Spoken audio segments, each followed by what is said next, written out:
Hello and welcome to my next share sip. We're with my guest Brandon from the Cheese Parlor. He's a cheese monger, right? Yep. Cheers. Cheers. All right, we're at Del Val Winery actually, and we're in Livermore, and it's located on Tesla Road. We're sipping on their new release of the rosé, and we'll be sipping on the Syrah And the Sangiovese. yeah, they're all new releases, so I'm excited. And he'll be pairing it with some cheese. Yep. Awesome. So let's get to know Brandon and how he ended up in this cheese business. So I ended up being a cheesemonger because I was working at Whole Foods Market and I wanted to start a family with my wife. And we had been married for about 10 years and we had been talking about kids quite heavily. And at the time at Whole Foods Market, I was trying to move up instead of expand my knowledge. Yeah.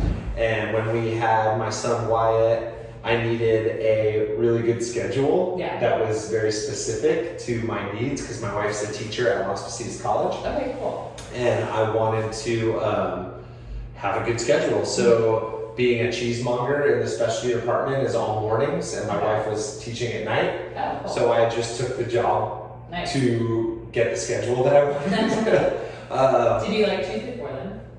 Cheese was just to me, it was just on pizza and sandwiches. Okay. I didn't really think more of it than that. And then when I took that job and got that job at Whole Foods, I started to eat a bunch of cheese that was pretty awful and really disgusting, and I didn't really like any of it. But then we tried it the next day, and then we tried it the next day, and then the cheesemonger on site would educate me about them and talk to me about them, and I was like, oh, this sounds pretty cool. And then they let me start going onto the computer and doing some research on the cheeses themselves, and I was like, oh, this is cool. Like the farmers, I'm from Virginia, so it had this farm feel to it, and I was like, oh, this is actually kind of cool. Yeah. And then we started pairing the cheeses with other stuff, but then we went on a tour of a creamery in Northern California. And I got to see what it actually was all about and how involved it was and how community based it was, and it made me fall in love with it, and I started to taste things differently and actually start to pay attention. I'm not a foodie, but it made me start appreciating where food comes from, not necessarily just buying it at a grocery store. That's awesome. And then I just started falling in love with it to the point where Whole Foods Market had a ability to get me into a program called the CCP program, which means Certified Cheese Professional, which we like to be just called professional cheesemongers. We don't really even like that title that much, but there's just over 1,000 of us in the world, and the program has been around for about 7 years. And there's 300 people who get to take it every year, and the passing rate is 43%. Wow, well, congratulations. So I passed on the first round, which is very challenging. That's awesome. And then after that, it just kind of is a personal passion to create growth and awareness in my community and bring wonderful cheeses that are made not only in California, in the United States, and also around the world, but my focus is to promote more domestic made cheeses, especially California focused made cheeses. Awesome. That's so cool. It's my own focus is California wine. Yeah. I like this. Yeah. No, when we were talking earlier, I kind of felt the same vibe. And then I feel like cheese can bring people together as well, especially when there's knowledge behind it. Mm-hmm. So let's pair one of these, and then we'll go on to Okay, cool. Yeah. So just to talk about what you're going to be eating. I'll put a picture of the plate too. This is Le Charmel. Okay. This is a Brie style cheese. There's certain laws and regulations around cheese, just like there is champagne. So it has to be made in a certain area and by certain ways to be called a certain thing. So that's why a lot of cheeses are styles of cheese. So this is a Brie style cheese. It's from Nicasio Valley. It's organic cow's milk. You can see the cream line in it, and then it's got, so it ages from the outside in. So it gets gooey and runny on the outside, and then the inside takes a while for that to happen. So it has to be overripe to do that. And then moving to the wedge one, that's called Estero Gold, but it's from Valley Forge, which is also up in the Sonoma area. but normally they make this in like a cheddar style cheese, but this one they make in a Monticello style, so it's more like a raclette, so it's more like a semi-soft. Okay. So it's not hard or soft, it's more creamy and rich, Okay. but it does still have that cheddary kind of bite to it, but you also get a little bit of funk that you would find in like a raclette or a fontina or a Gruyere, Comté, those type of things. Awesome. And then moving all the way over here, I only brought California cheeses. So this one is called San Joaquin Gold, and it's made in Modesto, so it's made extremely close. And it's their Parmesan style cheese, but it's got a cheddar vibe. It's almost like if a cheddar and a Parmesan kind of got together and had a baby. Okay. It would be very similar to a San Joaquin Gold. So a lot of texture, a lot of crystallization. A lot of people confuse the crystals with salt. It is definitely feels like salt. It's called tyrosine. It's just a different kind of protein. It's so basic chemistry for the cheesemakers, but really texturized, really nutty, really salty, and then you do get subtle notes of grass, but not too much. Then you got a Calabrese salami, which is just more of a spicy kind of salami. Then you got caramelized pecans, you got some dried cherries. This is a dark chocolate with toffee and almonds. You got some plantains, which is really cool because plantains actually pull out a lot of tropical notes in cheeses. I don't think I've ever had one. Oh yeah? Oh, yeah. Well, this is a plantain chip. Peppadews, which is just a little bit like sweet, spicy pepper. And then you've got some dried figs, blackberries, and raspberries, and then a nice little mix of olives. These crackers are fabulous. They're from Rustic Bakery, and they have cocoa nibs, dried cherries, and almonds in them. So I would say... Oh, what's the honey? The honey is actually Gerard's honeybees. I love it. Yeah, so I would say the rosé. So the rosé has a little bit, it does have a little bit of strawberry notes to it. You get some acid, not crazy. It's creaminess. Yeah. You get a little bit of lemon. Watermelon. A watermelon. Oh, I yeah. do get a little citrus. But this type of stuff typically pairs, it'll probably pair well with the San Joaquin Gold and then also the Brie style cheese. Yeah. Okay, I'm gonna try it. And I would say now that you know what everything is, you can just dig in and Dig taste in. whatever you'd like. This is very similar to commercial. It is. No. That is good though, because it kind of like breaks out like, it's hard for me to explain cheese. But you know, like the dryness of Parmesan, like it helps it balance with the rosé. Alright, I'm excited for the Brie or Brie style. It brings out that. You get a little bit of so I get actually a little bit of bacon on the back end, but there's the more and more I've been doing cheese with wine, the more and more I feel like when it's a really good pairing, you almost get notes of caramel and butterscotch. Okay. This, the Brie style one, really helps the acidity, like it balances out. It makes the acidity lower. And it's funny making these type of boards too, because it's like this beautiful thing to start and then you just like trash it. I know. That's why I was like, well, let me take a picture before we start. So how long have you been on your own? Like when do you leave Whole Foods? Well, I still work at Whole Foods. Okay. So it's been interesting. Fremont, or is there one over here? No, I work in Dublin. Oh, okay. So I started this here at Del Val in January. Yeah. And it's kind of taken off since. So I've been doing other stuff with other wineries, and again, my focus is education. Okay. But I started here in January, and I stepped down from being a boss, and I just went to like a good old team member, just a good old worker. Then I stepped from 5 shifts to 4 shifts. Okay. Then I stepped from 4 shifts to 3 shifts, and I got freaked out because it's way less money. And, my parents raised me to work hard like my whole life, and that's just been my focus. And so it was weird, even though I've been very busy doing the Cheese Parlor thing, I couldn't justify it. So I went back to 4 days so I could be back to full time. Okay. But I think come mid-May, I'm probably going to step back down to 3 days, and then it'll be 2 days, and then 1 day, and then probably no days. Okay. Because next week on Wednesday, I'm actually possibly going to sign papers on the place to open my own shop. I'm So so excited. it's very exciting. I'm extremely freaked out. That's I'm a good big though. time worrier about a lot of things, and even though my wife is actually the moneymaker in my household, it still scares the crap out of me because she doesn't make enough money to like not have me working. Yeah. But I'm very excited about the location. I'm going to be right next to Story Coffee and the new tequila bar that just opened up downtown. And then El Chorro. So it'll go the tequila bar, Kyoto, and then Story, and then the Cheese Parlor, and then El Chorro. So it'll be all local. Cool. And those buildings that are 3rd generation local Livermore.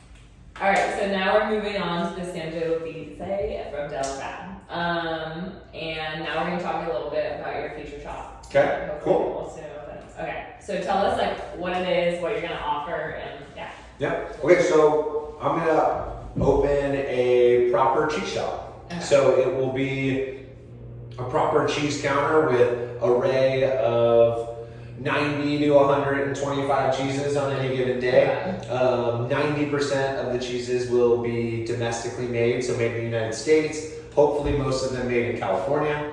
And then because I am a professional cheesemonger, I have to pay tribute and sell certain cheeses like Parmigiano Reggiano, Roquefort, Gruyere, Comté, like very specific cheeses that are expected to be at cheese counters. And then I'll sell specialty sandwiches, so not like turkey and cheese. Like one of the sandwiches will probably be a brie, prosciutto, blackberry serrano jam, and arugula. So that's like, they'll be very specialty focused. that's awesome. Then I'll have a little meat counter as well for different types of salamis and prosciuttos.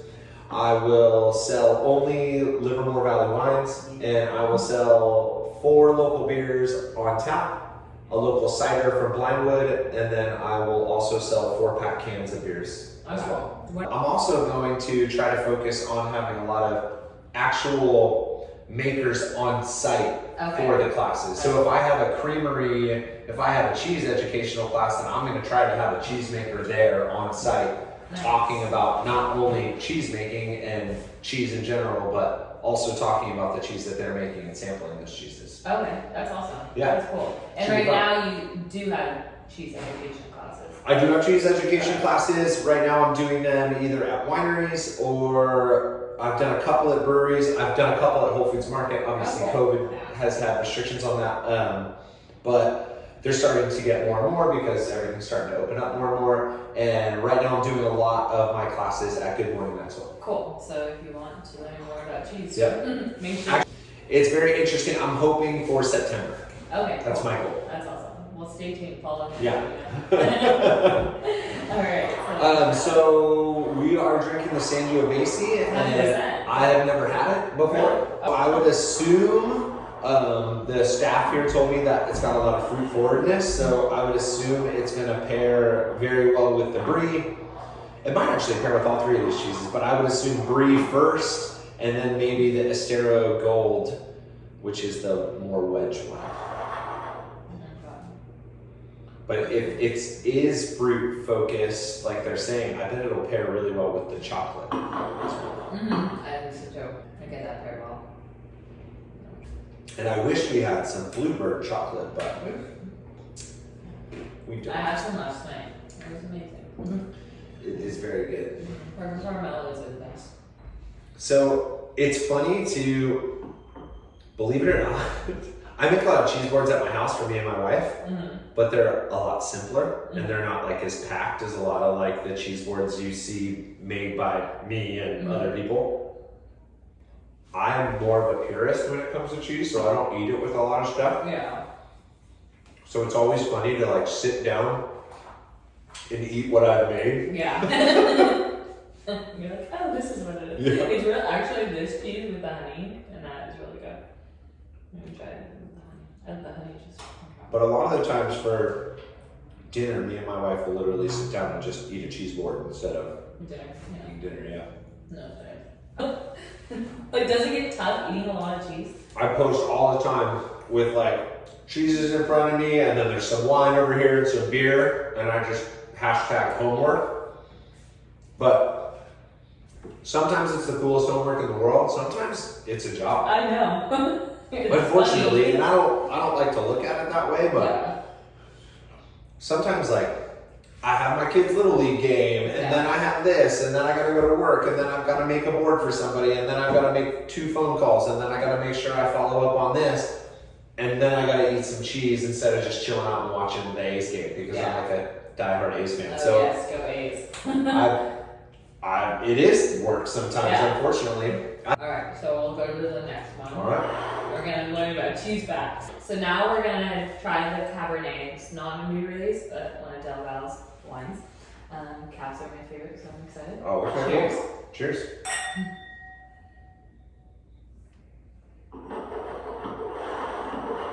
It's so funny. I never thought any of this meant anything. I thought it was just like posturing all the time, but it actually does affect stuff. Mm-hmm. Makes you look cool too. Good. Like red. I get red cherry. Like big time. Mm-hmm. They have a lot of cherry in their profile. It's good though. Like I'm funny because I can drink cabs like by itself. I don't eat food. You know, some people are like, no, I really need something to pair with. I love the big bold. Okay, so we're gonna. Fun fact about me, I'm actually slightly lactose intolerant. Not as bad as I used to be. Definitely not as bad. So we're going to talk a little bit of lactose. So Brandon's going to give us some information on it. So lactose is an interesting thing because when you're behind a cheese counter at Whole Foods Market, there's a lot of rules. Yeah. And you don't want to be anybody's doctor. Yeah. And I don't want to be anybody's doctor ever. Yeah. I would have been a doctor if that was the case. Yeah. Well, I don't know about if I wanted to, but it would have been. I wanted to. It still would have been something I would have pursued.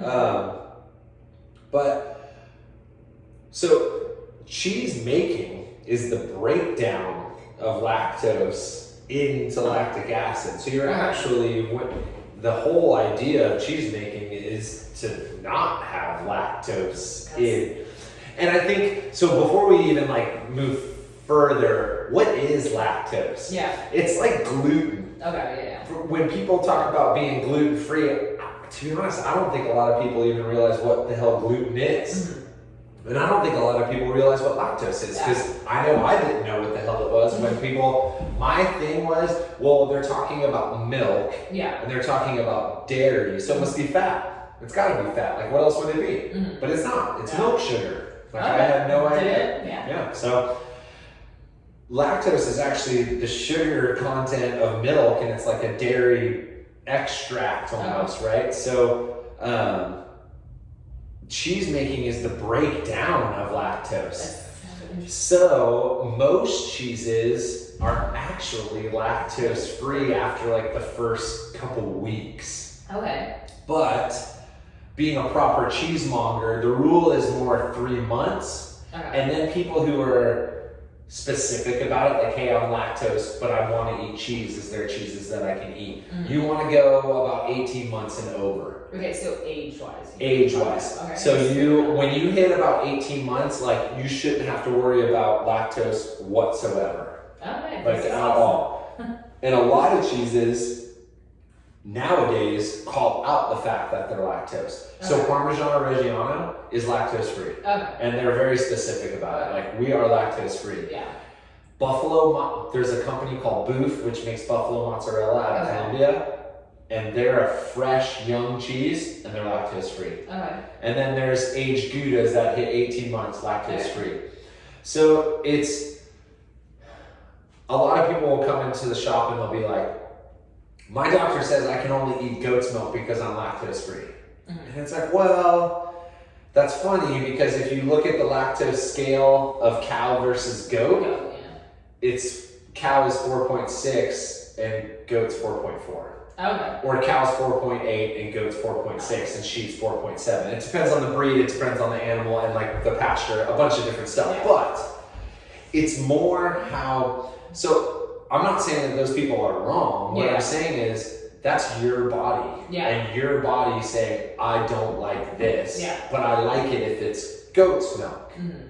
So it's not necessarily that you have a lactose issue. Yeah. It's you have an issue with cow's milk and sheep's milk. Okay. But you can get down on goat's milk, or at least your doctor thinks you can. Yeah. So why don't you come back in 2 days and you tell me what happened after you ate this goat's milk cheese? This is so interesting. So another cheese fact, since we're on fun cheese facts. I love this. Another thing I'd love to talk about is orange versus white. Okay. So, believe it or not, I can have the exact same cheese, made the exact same way, by the exact same person, and one is orange and one is white, and me being from the United States and having a already defined perspective of what this should taste like, they're gonna taste different. But they don't at all. There's no difference. So an orange cheese, it has something called annatto in it. Okay. Annatto is derived from the ochioto seed originally out of South Africa. Okay. Now it's a lot of places because they use it to make annatto. Okay. It is a flavorless dye that all it does is provide consistency for a cheesemaker. Interesting. So the reason it started, and this is real, the reason it started was in the medieval times, a king would leave his castle and go to the original marketplaces. Yeah. So they would go down to the village, right? And they would buy fruits and vegetables or whatever from their local villagers or farmers. And a king would go up to one of these people and be like, hey, I want the cheese that I had last time I was here. And they're like, well, this is it. Yeah. They're like, well, no, it's not, because it doesn't look anything like it's supposed to. It didn't look this color, and it was this color last time. And it's like, well, what the kings didn't know, but the villager knew, was that the pastures and the season has everything to do with what a cheese actually looks like. And back then, everything was raw. There was no pasteurization. So everything looked like what the milk looked like when it came out of the animal they were getting it from. So they were like, how the hell do we make this look the exact same so when the king comes down, he just buys my stuff? Yeah. And they found annatto. That's awesome. And then everything kind of trickled back to artisanal cheese, which is white cheese, small format, very like small lots, handmade, hand wrapped. But then the Industrial Revolution hit, and we went to big factories, we went to mass production. So they started throwing annatto back in everything. So it was just consistent. It looked the exact same. They could package it, get it out, sell it, market it, make it simple. Okay. But the reason artisanal cheese is cool is because, so this Estero Gold is a lot more yellow than this San Joaquin Gold. Well, if we came back in fall, this would be a completely different color, and so would the San Joaquin Gold. And it's because they don't mess with it. They don't add color or anything. Not that annatto is bad. Yeah. There's actually organic annattos now. There's all different types of annatto, which is totally cool and all natural. I mean, it's all natural in general. But it does change the look of your cheese. So whereas cool. these people don't want the look of their cheese to change. They want it to be the same. Oh my gosh. I feel like you can totally trick someone. You absolutely Yeah. do. You know, like, your mind is such a powerful thing. Totally. Like, it so is. Like, we're on to the straw. You finished. That's I finished my straw. But anyways. I also am almost done with my cheese board. Can you tell I like olives? I was like, I'm going to save these for my dad when we come home. But yeah, so we're going to talk about the vices of the cheese, right? Yeah. That's okay, cool. You take it over. So one of the cool things about, so let's talk about the depth of cheese and aging of cheese. And there's two different vices when it comes to cheese. There's fat and there's sodium. So if you have a young cheese, you're dealing with a decent amount of fat content. If you have a more aged cheese, or like extra old cheese, or however you want to say it, it has a lot of sodium in it. And a lot of people just associate that with salt. It's called tyrosine in cheese. So whenever you have those crystallization, it's tyrosine crystals. It's not necessarily salt content. And an interesting thing about cheese, and when people say it and they don't even realize what they're saying, when somebody says something is sharp, it means it's got more sodium in it, and it's a little bit stronger in that salt flavor than other cheeses.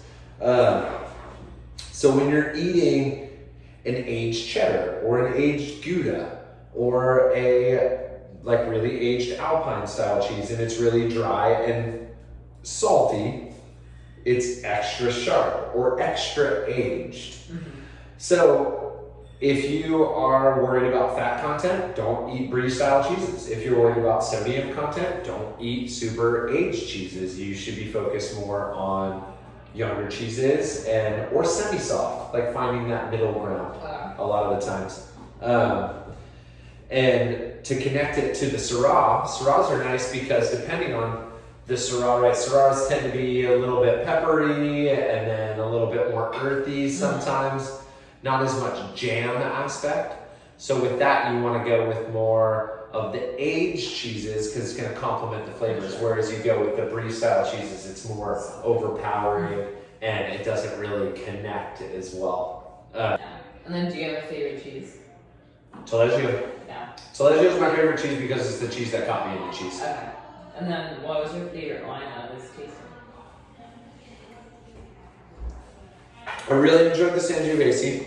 I've had the Cab plenty of times. The Syrah was good because it had all the classic notes. Yeah. Believe it or not, I think I enjoyed the Rosé the most because I wasn't expecting to. That's usually what I usually pick, the one I least expected. Yeah, I wasn't planning on liking that, like at all. Yeah, I know. So this is Brandon from the Cheese Parlor. Stay tuned because his shop hopefully will be opened up in September. Yep, hopefully. And then we're at Del Val. This is on Tesla Road in Livermore. They have this is my favorite thing about this winery. The tunnel, the vine tunnel, it's in their front. And it's the coolest place to just relax. And their wine is great. So I would definitely highly recommend coming to get a bottle or two and sit out there. Yeah. And I mean, they have really different cool locations to sit and variety. Yeah, they have a barrel room, the inside, they have like the best outdoor patio ever, and then the front patio as well. It's really cool. Yeah. Anyway, so check them out. I'll link everything in the description, and thanks for joining us. Yeah, thanks for having me. All right, cheers. Cheers.